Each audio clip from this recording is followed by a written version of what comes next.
তো চলে এলাম উপরে। এখন দেখো বাইরে রোদ্দুর উঠেছে, ওদেরটা ঠিকঠাকই আছে। রাত্রিবেলা বৃষ্টি হচ্ছিল, সকালবেলা পর্যন্ত বৃষ্টি হলো, এখন বৃষ্টি কমায় আমি আসলাম তাহলে। দেখো ওরা সব অপেক্ষা করছে কখন দেবো খাবার এদেরকে।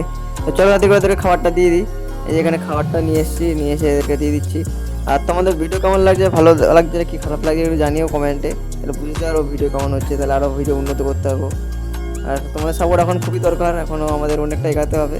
তোমার সাপোর্ট থাকলে আমরা আরও নতুন নতুন পায়রা আনবো, নতুন নতুন কাজকর্ম করবো, আমাদের ভালো ভালো কোয়ালিটির পায়রা আনবো, আর ভবিষ্যতে সেগুলো সেলও করবো, পায়রা ঘরে আরও উন্নতি করবো। শুধু একটা লাইক আর সাবস্ক্রাইব করে দিও, আর ভিডিও কেমন লাগছে একটু কমেন্টে জানিয়ে দিও, কেন কি আমি প্রতিদিন আমার পায়রা আপডেট তোমাদের সাথে শেয়ার করতে থাকি। তারপরে যে এখানে জলটা খেতে দিয়ে দিলাম। আর তোমরা জানো আমাদের অনেক পায়রা এখন সিঙ্গেল আছে, খালি একটা পেয়ারই দেওয়া আছে, মেশো পেয়ারটা খালি জোড়া দেওয়া আছে, আর বাকি আমাদের সব পায়রা নর্মাদা রেডি আছে, এবার শুধু জোড়া লাগানোর পালা। তোমরা সব জোড়া লাগিয়ে দেখাবো, তাই আমাদের পায়রা থাকার জন্য সাবস্ক্রাইব করে দাও।